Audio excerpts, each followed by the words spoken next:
2025 Vuelta España. And it's Juan Ayuso back from the dead, winning up here in Cerler, stage 7 in the Argonne region, a great place for wine. Today we started in Andorra, made our way down through Catalonia to finish here up at 1,900 meters, a climb of 12 kilometers to finish off the day. And it was on this climb, around about 10 kilometers out, the UAE strongman from Spain went on the attack.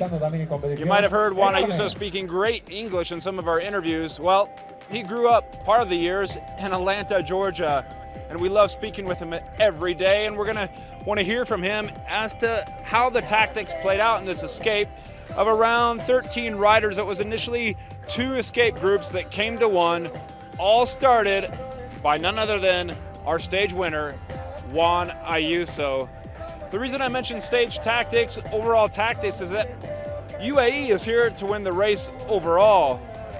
Sure, it's a GC team. It won the Tour de France, you'll remember, in July with Tadej Pogacar. Here, they started the race to win, so we were told, with Juan Ayuso, João Almeida.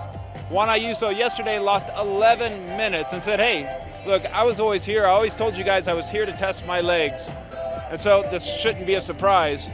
Well, he regrouped. Maybe losing 11 minutes yesterday was part of the plan so he could go out on the escape today. We thought, this is crazy. He's gonna just make a show and abandon the race. We don't think he's gonna finish the Grand Tour. Well, that's still to be discussed, but it wasn't crazy because at the end of the day, he earns himself a stage win in a group that includes Sean Quinn out on the attack again. Also included stage winner yesterday and Ayuso's teammate, Jay Vine.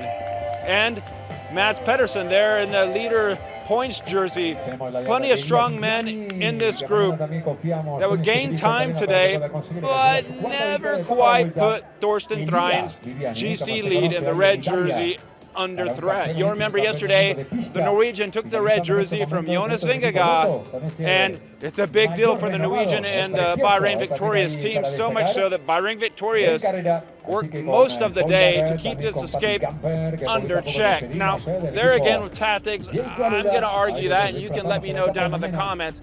I think for the team itself, it's good to show itself on front because it's a big deal for the team to have the leader's jersey in the Vuelta España. But after a while, okay, turn it over to Visma Lease Bike or someone else because, heck, those teams are here to win the race overall.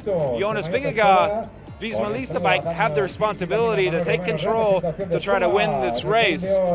But Bahrain Victorious did their dirty work for most of the day. The payoff, well, they made darn sure that Thorsten Thrijn would stay in the red leader's jersey at the end of the day. In fact, spoiler alert, he finished with the GC faves coming up here over the finish line. So yet to be seen how far he can hold on to this red leader's jersey. You'll hear the announcer in the background. Mads Pedersen's up on the podium to take the green jersey. Also in the escape, as I mentioned earlier, we also saw Juan Ayuso climb up on the podium first, celebrating stage victory. The stage victory was fought out in those final 10 kilometers. Juan Ayuso went on the attack. Shortly after, Jay Vine went out the back and the group started to disintegrate. Jay Vine didn't really set things up for Ayuso. We thought they would do the 1-2 punch. And then it was Marco Frigo, who gave Ayuso the hardest time for the stage win, but he was no match for Ayuso, who was on his way. Redemption for Ayuso after losing that time yesterday. Back behind in the GC group, well, we saw Thrijn stay in there in the bunch. We saw an attack from João Almeida. Jonas Vingegaard was right on it. Also Giulio Ciccone, who, I don't really know his tactics all the time. Vuelta España helicopter heading off in the distance. So much action happening all around us here today. Ciccone was on it. Vingegaard was on it. It came back together. Then we saw a moment where the American Eagle from Durango, the Eagle of Durango, shot up the road, former Vuelta España winner, Sepp Kuss. That came back. And then the GC group, well, not too much really happened in that group, but a notable ride, as we mentioned already, by Bahrain victorious rider Thorsten Threin, who rode well to hold on that red leader jersey. We saw him over the finish line. He crossed right there. I was getting some shots of him as I was talking with Sean Quinn on making the escape. He said after years and years of trying to get in the escape, Sean Quinn said he's learning a few lessons, but he's no match for Juan Ayuso. Then we caught up briefly with Jonas Vingegaard, and at the same time I saw Portuguese rider João Almeida, and I want to get a few words in on him to say, João, now it's your turn. After TTT win for Team UAE Emirates, after a stage win at Jay Vine, after a stage win today with Juan Ayuso, well, it's over to João Almeida, if not for a stage win, but to haul his diesel motor over the next 3 weeks to put Jonas Vingegaard on the ropes to test the race favorite. It's going to be João Almeida, the Portuguese star, to try to do that. Then the follow-up question, João, what's going on? The questions are going to be asked on social media, and I'm asking them here, and maybe you're going to ask them down in the comments. Let us know.